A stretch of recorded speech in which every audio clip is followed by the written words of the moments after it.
shame that, because I reckon his lap time might be enough to get him back into the hunt here, just to see what progress he can make by the end of the race.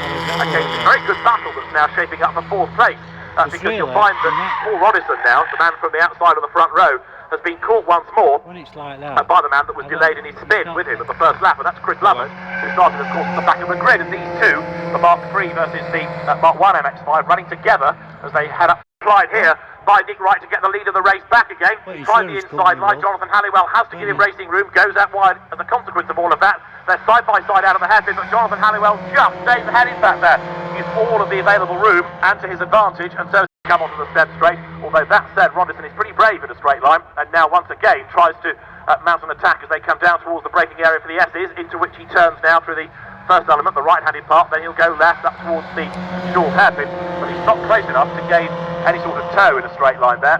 The best lap of the race, incidentally, done last time through by Paul Roddison. Now the race leaders absolutely together. Paul Roddison, those two cars running nose to tail as they went past the pit, but again being a bit braver around Gerrard's helps Chris Lovett. He pulls away. Then going through in 5th place, Nick Dougal, whose last lap time that was recorded was still slower than the two ahead of him. In other words, he's not being able to gain much ground onto the 3rd place battle, which is well and truly joined once more as the cars now go towards the S's on the outside line there. Paul Roddison was trying to make a move. That didn't pay off for him. It was the longer, slower line, so he had to back out of that a bit earlier and allow Chris Lovett then to keep the place as they work their way up now towards the hairpin, out of the devil, being claimed lap after lap by Chris Lovett for 3rd place, and then Nick Dougal, who, bear in mind, was on the front of the grid on pole position, making his way by. Last time through he did a personal best lap. That lap was a little bit slower, but he's still there in 5th place as the leaders work their way towards the hairpin once again. A bit deep into the corner again goes Jonathan Halliwell. He leaves the door wide open, and that time around Nick Wright just about going to claim the lead. I think as they come down to the Devil's Elbow, they may well be side by side though as they come into the corner on the inside line. Jonathan Halliwell who gets the lead back again then. So Gerrard, so the newer Mark III shape MX-5 goes ahead, turns its way through Gerrard's, doing its best now to keep at bay Chris Lovett, who normally is the quicker of the two through that long right-hander onto the step straight, out of which they come now. Of course, it's at the exit of Gerrard's where Roddison had his big moment on the opening lap of the race and spun. This time, no such dramas.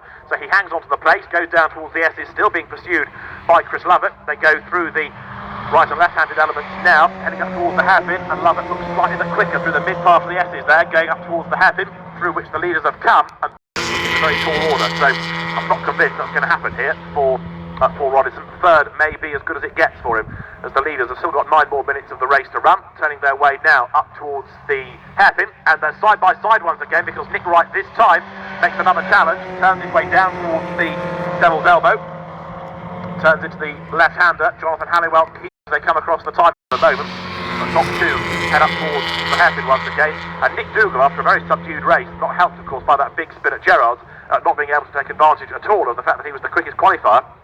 His best racing lap has been a 61 seconds, allegedly, which is about 4 seconds off the pace he did in qualifying. So he may have been a bit spooked after his spin. It may be that the car's got a problem as well.